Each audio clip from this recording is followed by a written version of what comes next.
Sejam bem-vindos a mais um podcast da Impush. Hoje nós estamos aqui com mulheres maravilhosas. Nós temos Isis Nogueira, que trabalha com gestão de riscos e seguros. E nós temos Juliana Radael, especialistas em investimentos. E eu sou Joana Humer, eu tenho uma consultoria financeira para pessoas e empreendedores trabalhando no planejamento familiar e também de finanças pessoais.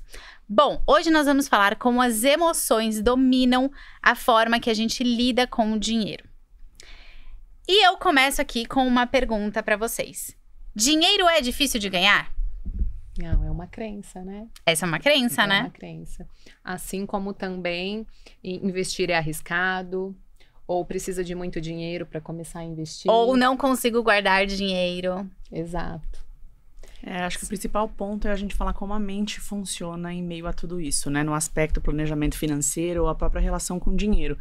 Nós temos informações, tanto externas quanto internas, o tempo todo. E na tomada de decisão, é natural que você escute vozes e que venha o viés de pensar que, de repente, ganhar dinheiro é difícil, ou que para ganhar dinheiro você precisa se esforçar muito também. Então, as crenças já partem do princípio do ganho, mas na hora do consumo também é a mesma coisa. Exatamente. Eu pego muitas pessoas... Bom, eu tenho uma consultoria e eu faço consultas financeiras, né? E quando o cliente vem pra mim, eu pego muitas pessoas com a dificuldade até de enfrentar. Eu não sei se vocês, assim... Acho que, no meu caso, como eu trabalho com essa parte de planejamento, né? Realmente das finanças pessoais, tem muita gente que vem pra mim e fala assim... Eu não sei quanto tá meu cartão de crédito. Eu não quero abrir, né? E eu vejo quanto que, às vezes, o medo de olhar, o medo de realmente entender como que tá a situação financeira da pessoa, ele cria uma distância, assim, tão maior, né? Pra pessoa realmente ter um resultado, né?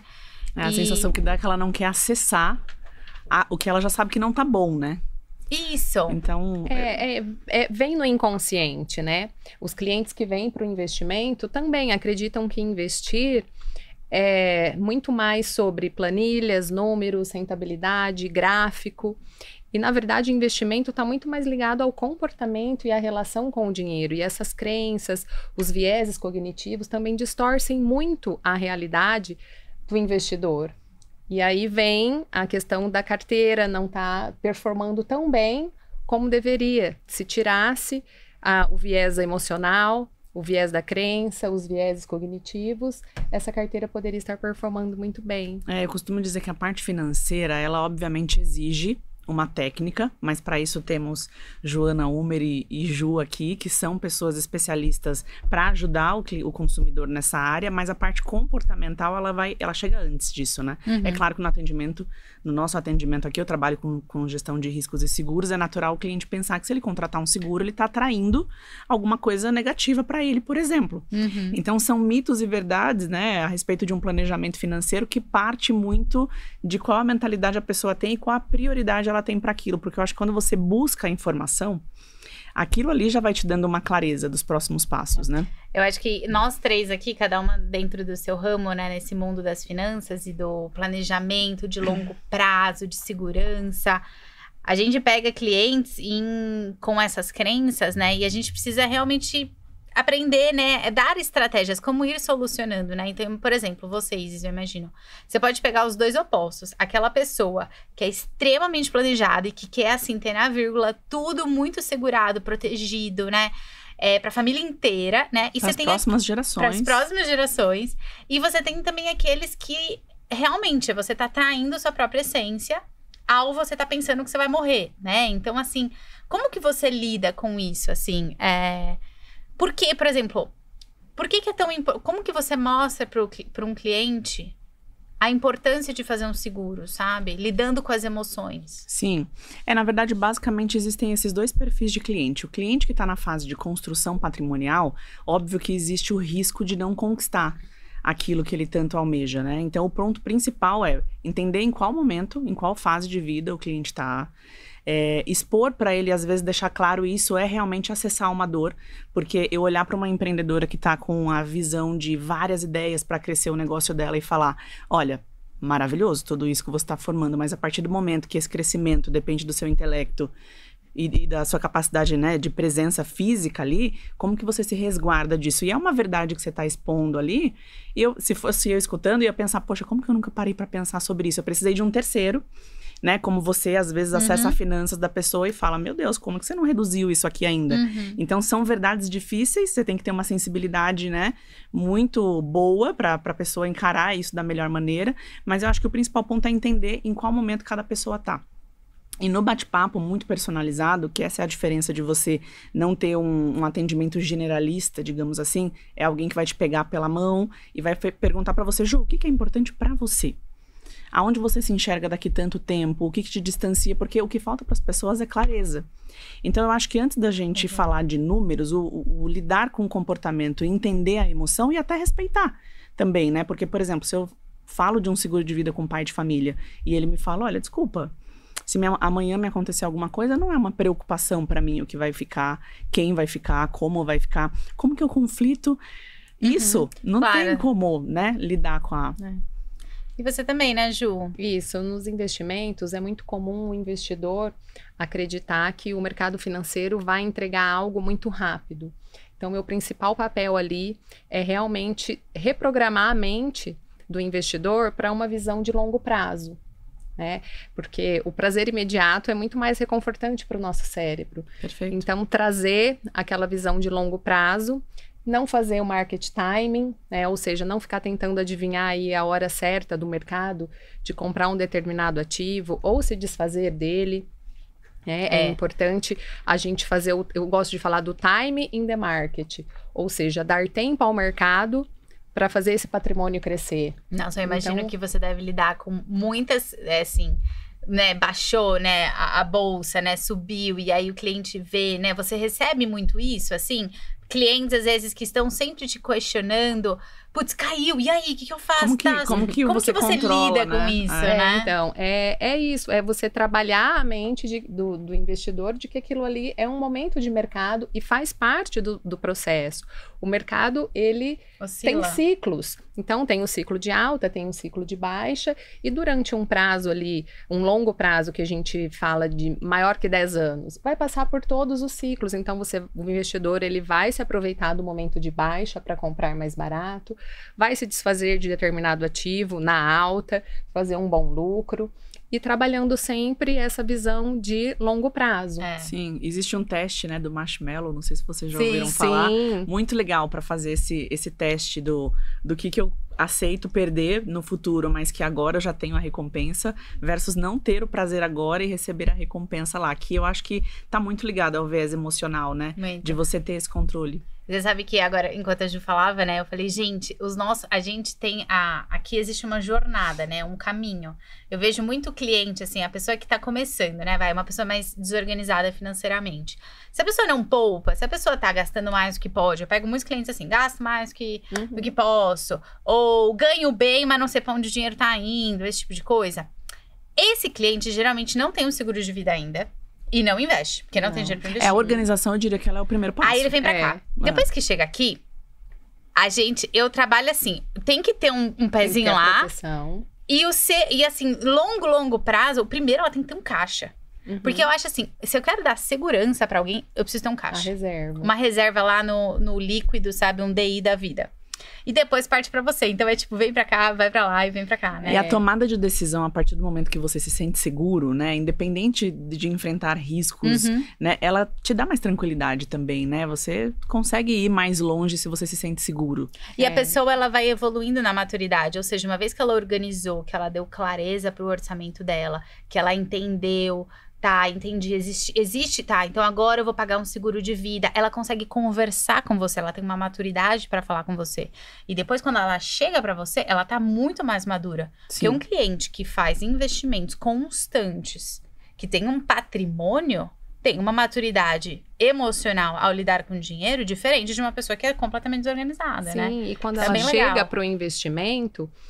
no atendimento personalizado, eu identifico ali qual é o perfil de investidor, né? Olha, você é conservador, moderado, arrojado, a gente faz essa avaliação. E já vem também, aí é importante o seu trabalho vir antes, porque eu vou alinhar com esse investidor, definido o perfil dele, quais são os objetivos de curto, médio e longo prazo. Olha, eu vou querer reformar o meu apartamento daqui 5 anos. Então, já vai um investimento direcionado para isso. Não, quero a minha independência financeira para daqui 10 anos. Tem ali um investimento. Não, quero trocar de carro ano que vem. Outra caixinha. Então, dentro dos investimentos, a gente divide todos esses objetivos.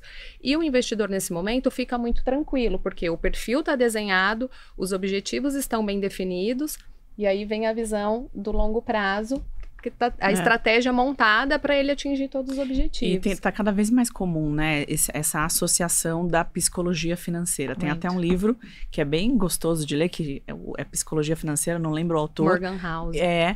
Exato, Morgan House. E o bacana dele é justamente mostrar que essa previsibilidade, né, que o imprevisto ele vai acontecer. Então, que é natural você se anteceder a isso, né? E ter um plano que também possa te reforçar de caixa se alguma coisa acontecer, que possa te dar tranquilidade para um próximo passo mais arrojado. Porque mesmo o cliente que chega até você, Ju, com uma ideia mais conservadora, como que você vai trocando também esses vieses, né? Essas crenças que... para conseguir fazer a carteira dele performar mais, Sim. né? Isso é um tempo também, E é muito né? comum. O cliente chega num perfil mais conservador e ele vai ganhando segurança dentro daquilo. E ali é um pulo. Aí a gente muda um pouquinho, vira a mão um pouquinho ali na carteira para um perfil mais moderado. A partir do momento que ele se sente confortável com aquilo, a gente passa para um perfil arrojado, mas tudo dentro do tempo do cliente. São pequenos passos, né? É para o cliente dormir tranquilo. Então, se a carteira de investimentos está tirando o sono, tem alguma coisa errada. Ou ele não está alinhado com os objetivos, né? Ou está fora do perfil. Aí Jô, a gente entra para ajustar. Jô, se você tivesse que descrever um dos principais medos dessa primeira parte, né? Como a gente considera que a organização, ela é o que dá clareza para a pessoa dar o pontapé inicial, né?